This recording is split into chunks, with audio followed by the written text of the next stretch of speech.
Professor Zia الرحمن صدیقی، شعبہ اردو، علی گڑھ مسلم یونیورسٹی علی گڑھ۔ عزیز طلباء، آج ہمارے لیکچر کا موضوع ہے اوپیرا نگاری۔ اوپیرا منظوم ڈرامے کی ایک شکل ہے جس کے ابتدائی نمونے یونان میں ملتے ہیں۔ یونان سے سندھ، اٹلی، فرانس، جرمنی، روس، آسٹریلیا اور برطانیہ ہوتی ہوئی امریکہ پہنچی اور مغربی ادبیات کے زیر اثر اردو میں رائج ہو گئی۔ اردو میں اوپیرا کا لفظ سب سے پہلے حافظ عبد الرحمن کے دیباچوں میں ملتا ہے۔ حافظ عبد الرحمن نے اپنے ڈراموں کے دیباچوں میں اس صنف کو اوپیرا ناٹک قرار دیا ہے۔ اوپیرا کی 3 قسمیں سامنے آئی ہیں: رومانی، فکاہیہ اور سنجیدہ۔ اوپیرا بڑی ریاضت طلب اور مشکل صنف تسلیم کی جاتی ہے۔ ادبیات عالم میں اس کے نمونے بہت کم ملتے ہیں، لیکن سنسکرت میں اوپیرائی ادب وافر تعداد میں موجود ہے۔ اوپیرا کی تخلیق کے لیے موسیقی، اداکاری اور ڈرامے کے فن سے واقف ہونا ضروری ہے۔ بیشتر تخلیق کار اس کے فن اور معیار پر پورے نہیں اترتے۔ شاید یہی وجہ ہے کہ اردو میں اوپیرا کے نمونے کمیاب ہیں۔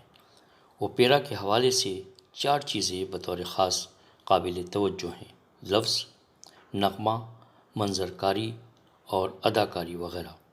اوپیرا میں گانے بجانے، رقص و سرور اور تھرکنے کے عمل کے ساتھ ساتھ اشعار میں موزونیت، موسیقی اور نغمگی پیدا کرنے پر زور دیا جاتا ہے۔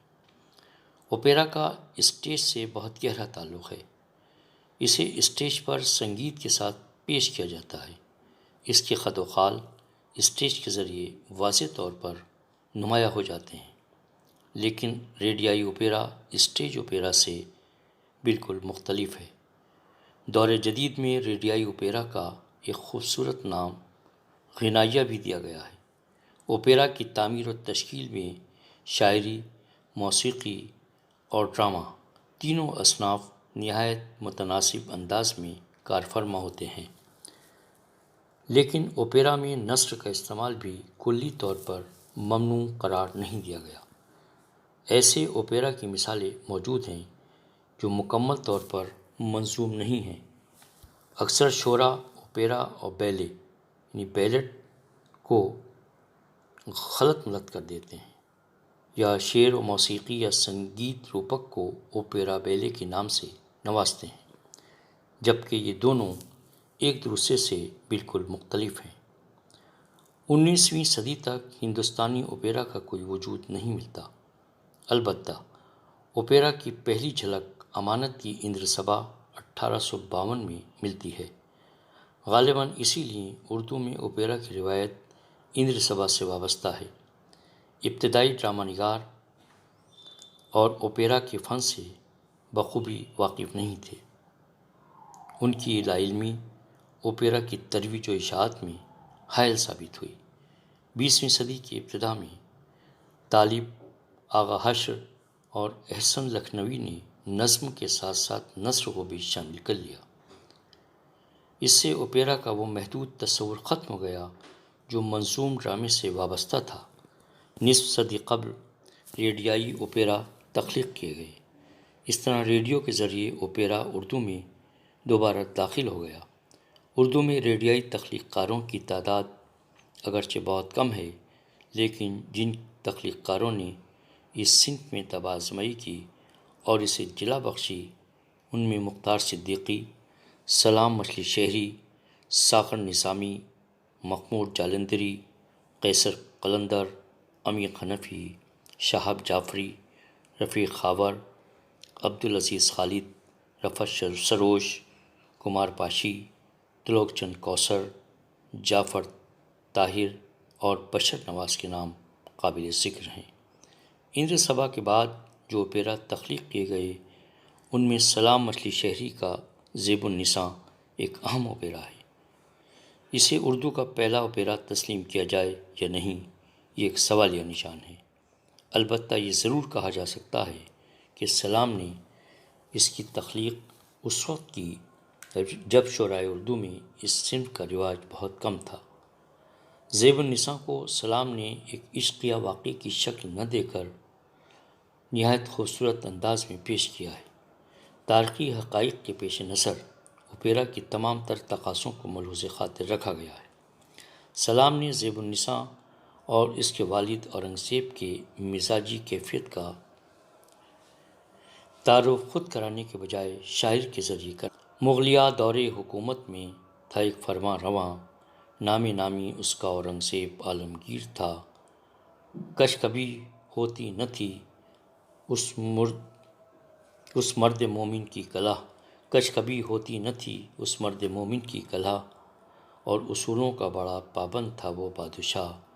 زیب النساء کا تعارف ان الفاظ میں کرایا ہے: راس جس کے جذبہ دل کو نایا تخت و تاج، تھی وہ اس فرما رواں کی دختر نازک مزاج، شہزادی کا مبارک نام تھا زیب النساء، اس کا دل حساس تھا اور فکر اس کی تھی رساں۔ بالآخر زیب النساء اور عاقل خاں کے عشق کے چرچے اورنگزیب اور روشن آرا تک پہنچ ہی جاتے ہیں، تو وہ اس طرح باہمی مشورہ کرتے ہیں: روشن آرا: برہمی وہ غم کی ایک الجھی ہوئی تصویر ہیں، جان سکتی ہوں کہ کس عالم میں عالمگیر ہیں۔ اورنگزیب: عشق کے نغمے رواں تھے پائلوں کی شور میں، جانتی ہوں کیا کیا ہے زیب نے لاہور میں۔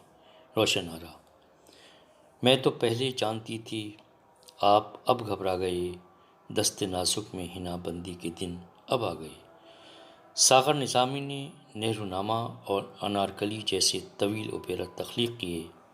رفعت سروش نے جہاں آرا اور شاہجہاں کا خواب تحریر کیے۔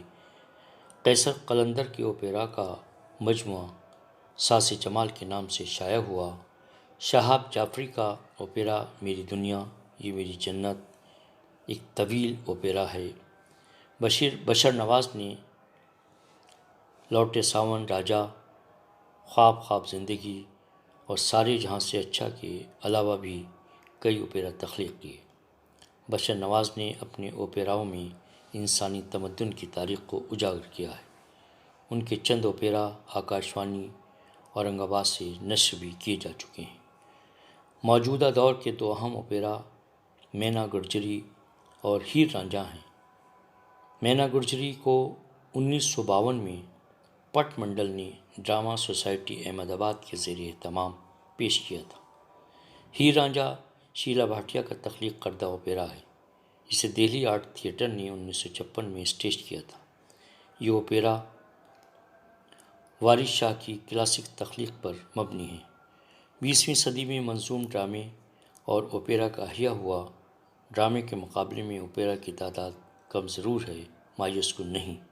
آج بھی اوپیرا تخلیق کیے جا رہے ہیں، لیکن آج کا اوپیرا نگار زیادہ باشعور اور سنجیدہ نظر آتا ہے۔ وہ اوپیرا کے فن اور تکنیک سے بھی بخوبی واقف ہے۔